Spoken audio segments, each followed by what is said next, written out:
Hello students, good morning. 10th Hindi हम लोग पढ़ेंगे। आज का सेकंड चैप्टर है बाल गोविंद भगत। इसके लेखक है रामवृक्ष बेनीपुरी। इस जो चैप्टर का नाम दिया गया है बाल गोविंद भगत। अब भगत मीन्स कि भगत का नाम सुनते ही हम लोग के सामने भगत जैसी मूर्ति सामने आती है, मतलब जिसने ऑरेंज कलर के या भगवा कलर के कपड़े पहने हुए हो, गले में माला पहनी हुई हो, सर पर टोपी पहनी हुई हो, है ना, भगत वाली। तो इस प्रकार से जो वेशभूषा धारण करते हैं उसे हम भगत कहते हैं। तो आइए देखते हैं इस चैप्टर में रामवृक्ष बेनीपुरी ने क्या कहा है। सबसे पहले हम रामवृक्ष बेनीपुरी का जन्म परिचय पढ़ेंगे। इनका जन्म मुजफ्फरपुर ज़िले के बेनीपुर गांव में 1899 में हुआ है। माता पिता का निधन इनके बचपन में होने के कारण जीवन का जो आरंभिक वर्ष है वह अभाव से और कठिनाइयों के साथ ही साथ संघर्षों के साथ इनका जीवन बीता। 10वीं तक की शिक्षा प्राप्त करने के बाद इन्होंने सन 1920 में राष्ट्रीय स्वाधीनता आंदोलन से सक्रिय रूप से वह जुड़ गए। कई बार इन्हें जेल भी जाना पड़ा। उनका देहावसान सन 1968 में हुआ। 15 वर्ष की अवस्था में बेनीपुरी जी की जो रचनाएं हैं, पत्र पत्रिकाएं, वे छपने लगी।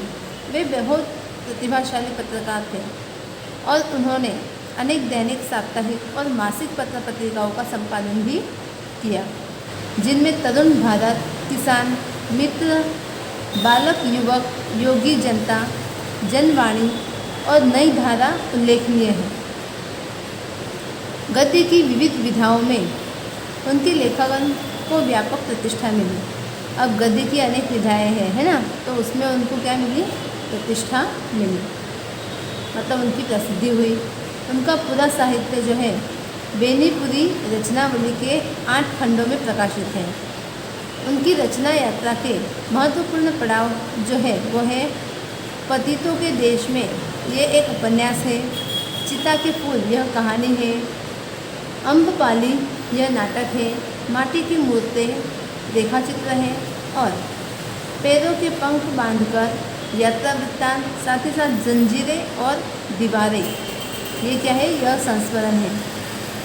तो उनकी रचनाओं में स्वाधीनता की चेतना, मनुष्यता की चिंता और इतिहास की युगानुरूप व्याख्या हमें दिखाई देती है। विशिष्ट शैलीकार होने के कारण उन्हें कलम का जादूगर कहा गया है। कलम का जादूगर मीन्स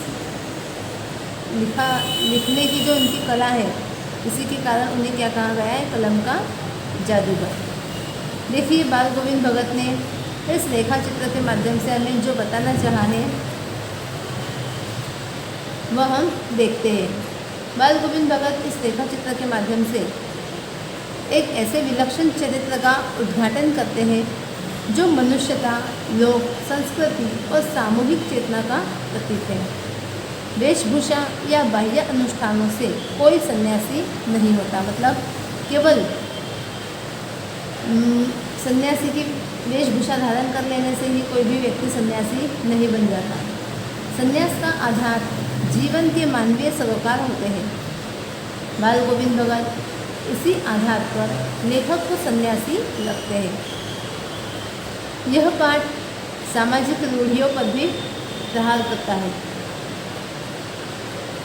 इस रेखा चित्र की एक विशेषता यह है कि बाल गोविंद भगत के माध्यम से ग्रामीण जीवन की सजीव झांकी हमें देखने को मिलती है। भाई, जब हम कुछ पढ़ते हैं, कुछ समझने की कोशिश करते हैं, तो हमें हमारे आंखों के सामने वह चित्र दिखाई देता है। तो ठीक इसी प्रकार से यहाँ पर भी गांव की या जो हमारी पुरानी परंपराएं हैं, है ना, रीति रिवाज है, सामाजिक रूढ़ियाँ हैं, यह हमारे आंखों के सामने सदृश होती है, मीन्स देखने को मिलती है या दिखाई देती है।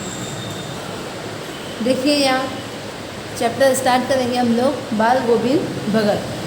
बाल गोविंद भगत मंझोले कद के गोरे चिट्टे आदमी थे, मीन्स उनका कद कैसा था? मीडियम था। और हाइट जो उनकी मीडियम है और दिखने में वह गोरे थे। उनकी आयु 60 से ऊपर के ही होंगे, मतलब उनकी आयु 60 वर्ष से अधिक ही होगी। बाल पक गए थे, मीन्स बाल सफ़ेद हो गए थे। उनकी दाढ़ी जो है वह लंबी या जटाजुट तो नहीं थी, किंतु हमेशा उनका चेहरा सफ़ेद बालों से ही जगमग रहा करता है। कपड़े बिल्कुल कम पहनते, कमर में एक लंगोटी मात्र और सिर में कबीरपंथियों के समान कनपट्टी टोपी वह पहनते थे। जब जाड़ा आता मीन्स ठंडी आती है तब वह एक काली कंबल ऊपर से ओढ़ लेते थे। मस्तक पर हमेशा चमकता हुआ रामानंदी चंदन। भाई जब भगत की अगर वेशभूषा देखी जाए तो कुछ ऐसी ही होती है।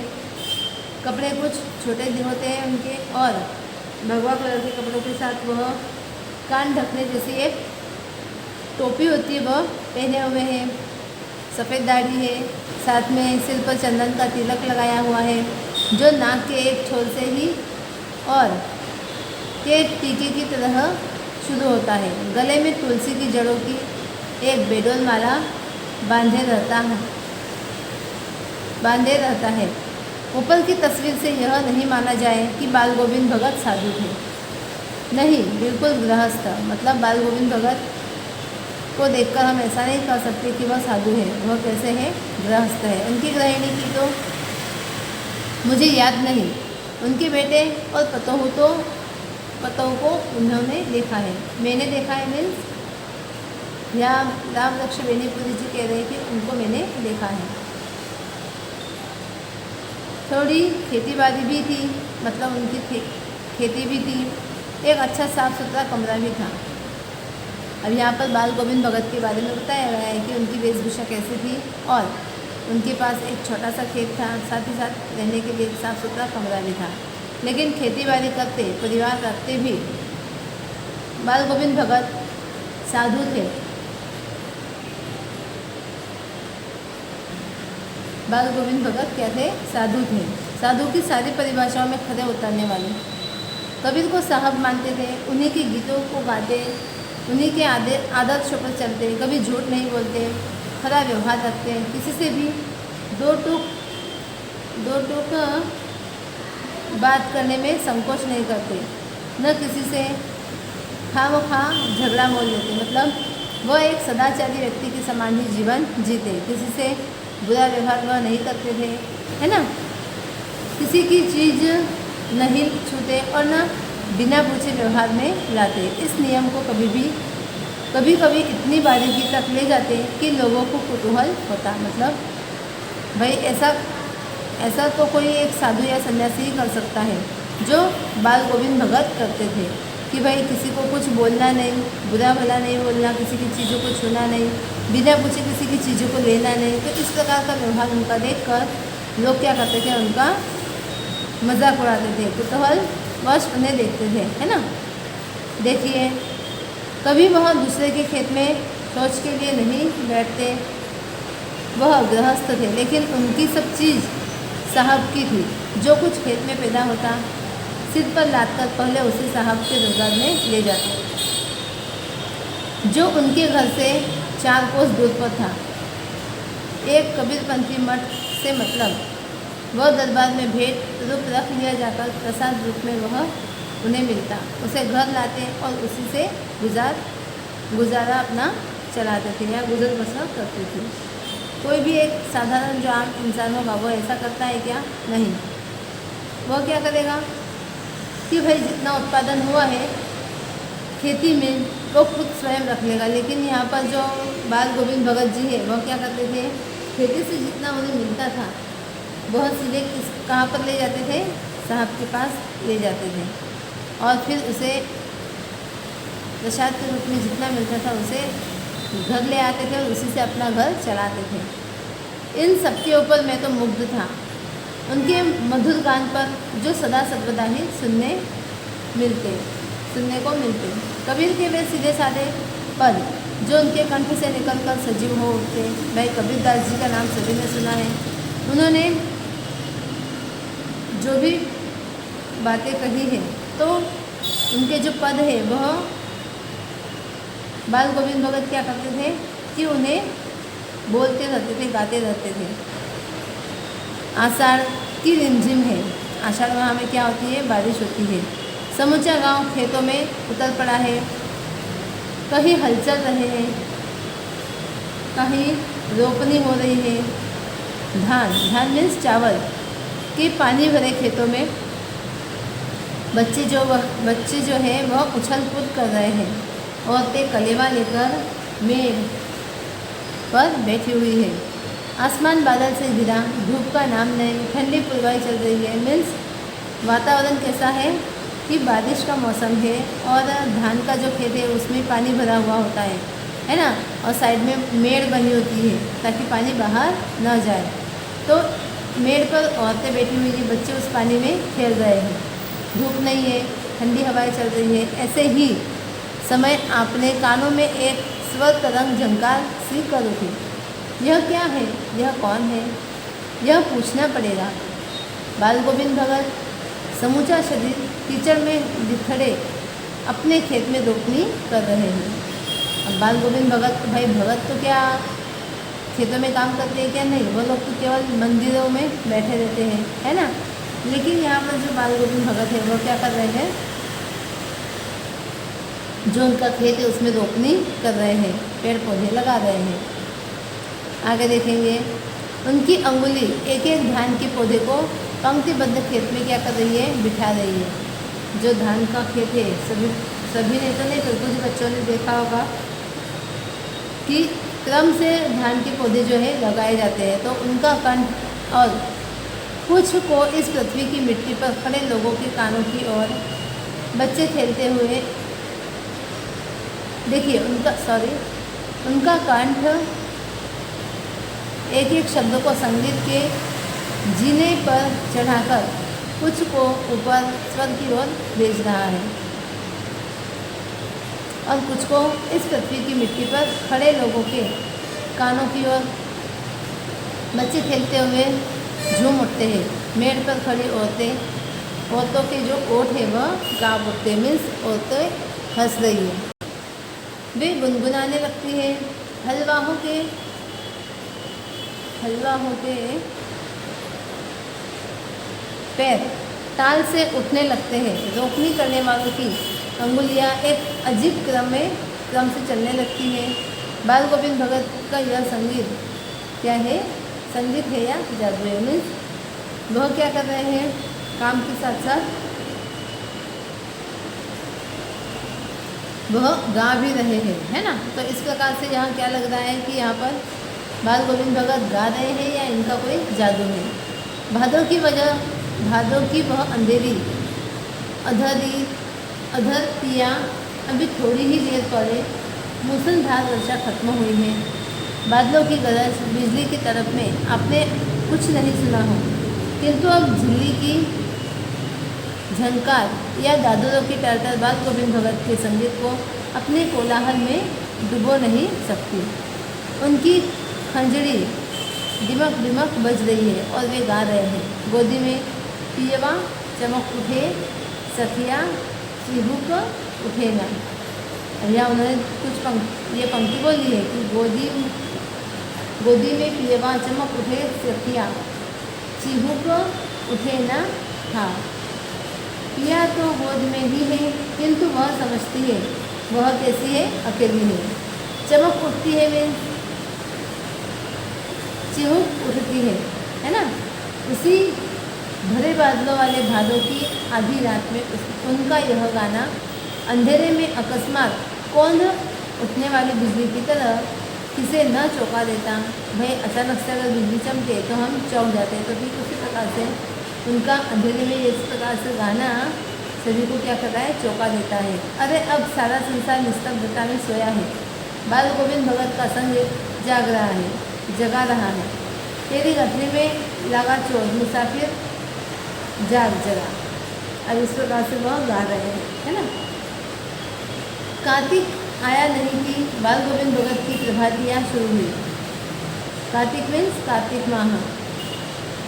फिर कार्तिक माह में क्या होता है, प्रभातियाँ शुरू हुई मीन्स कि सुबह में गाना जो फागुन तक चला करती इन दिनों वह सवेरे ही उठते, न जाने किस वक्त जगकर वह नदी स्नान को जाते। गांव से 2 मील दूर वहाँ से नहा धोकर लौटते और गांव के बाहर ही पोखरे के ऊंचे भिंडे पर अपनी खंजड़ी लेकर जा बैठते और अपने गाने तैरने लगते। मीन्स वह क्या करते थे कि सुबह जल्दी ही जाग जाते थे और नदी पर जाकर नहा कर आते थे। साथ ही साथ नहा कर आने के बाद वे क्या करते थे,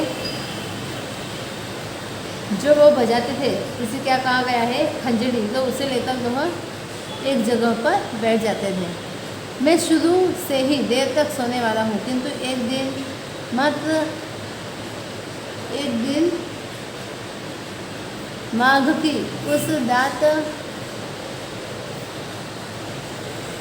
दांत किटकिटाने वाली भोर में भी उनका संगीत मुझे पोखर पर ले गया था।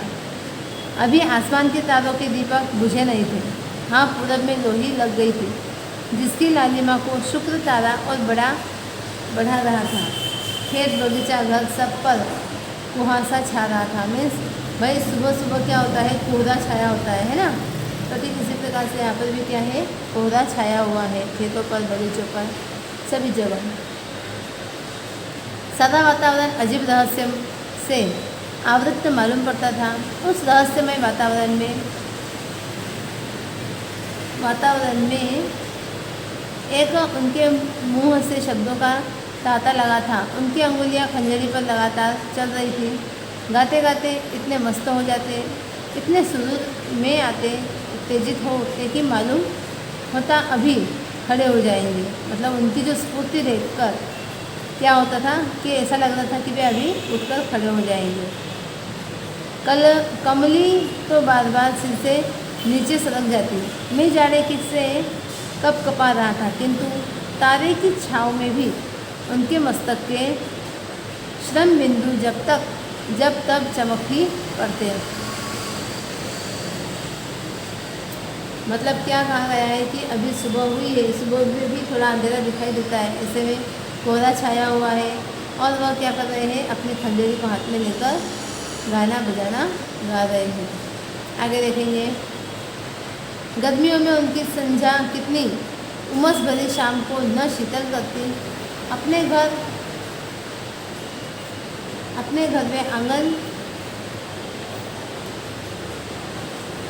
आंगन में आसन जमा बैठते। गांव के उनके कुछ प्रेमी भी जुट जाते। खंजड़ियों और करताल की भरमार हो जाती।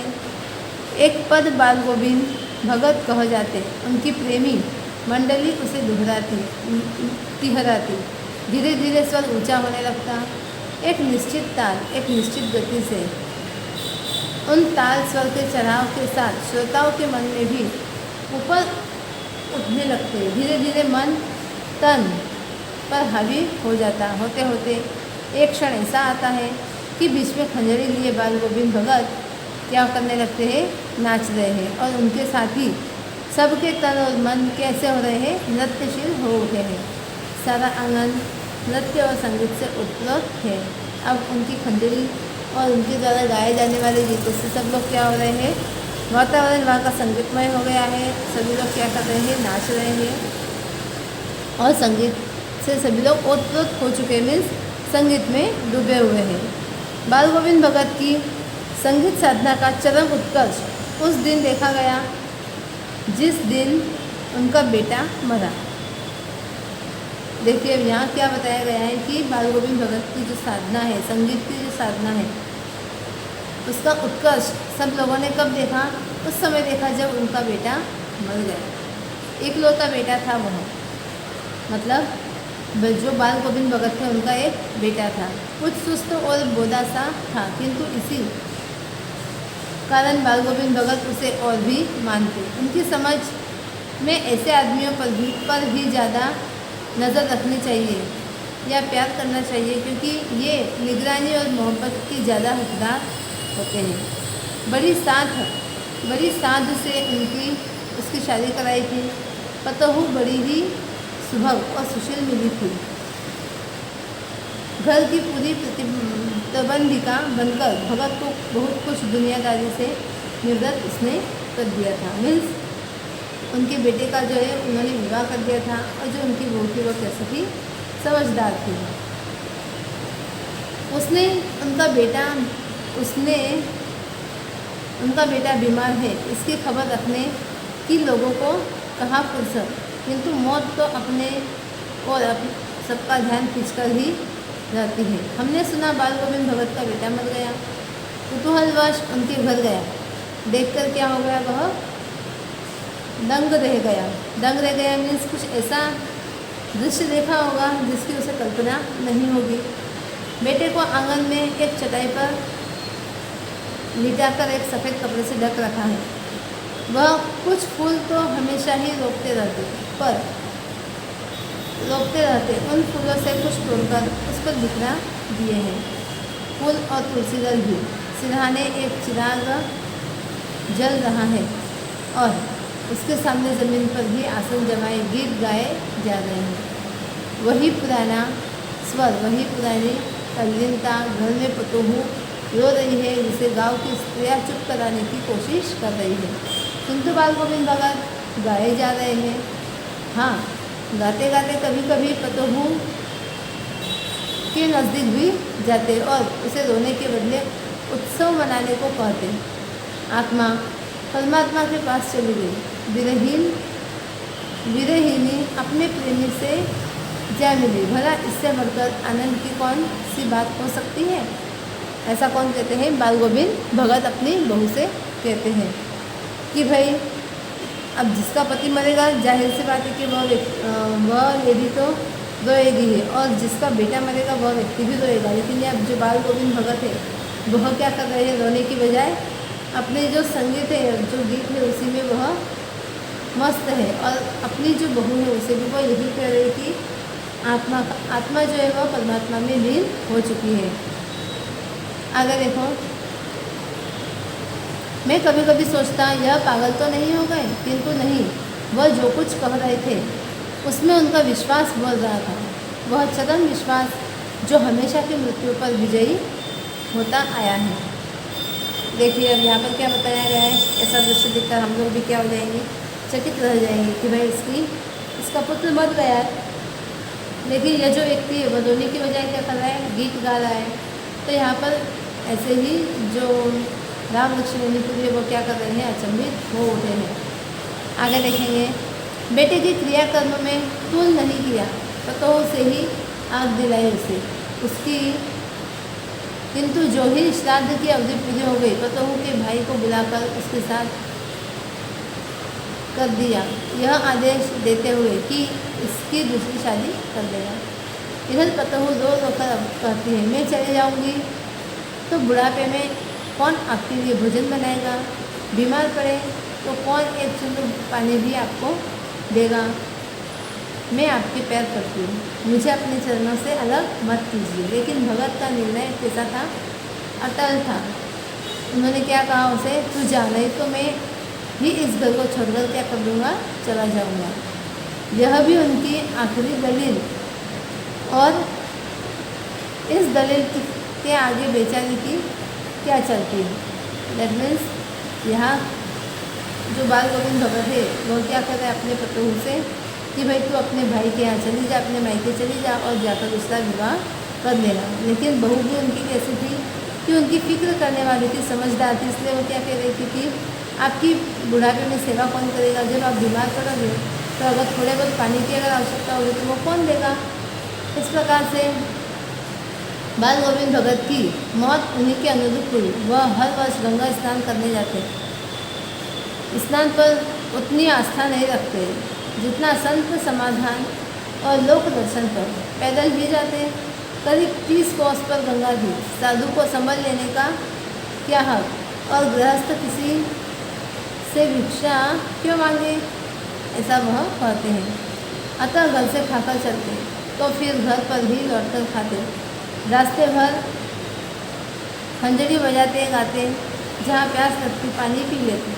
4-5 दिन आने जाने में लगते, किंतु इस लंबे उपवास में भी वही मस्ती, अब बुढ़ापा आ गया था किंतु टेक नहीं। जवानी वाली इस बार लौटे तो तबीयत को सुस्त थी, खाने पीने के बाद भी तबीयत नहीं शुद्ध हुई, थोड़ा बुखार आने लगा, किंतु नेम व्रत को छोड़ने वाले वे नहीं थे। मतलब यह जो बाल गोविंद भगत है वो जो अपने नियमों के थे वो पक्के थे, वो अपने नियमों को तोड़ते नहीं थे। वही 2 जून गीत, स्नान ध्यान, खेतीबाड़ी देखना दिन दिन सीजने लगे।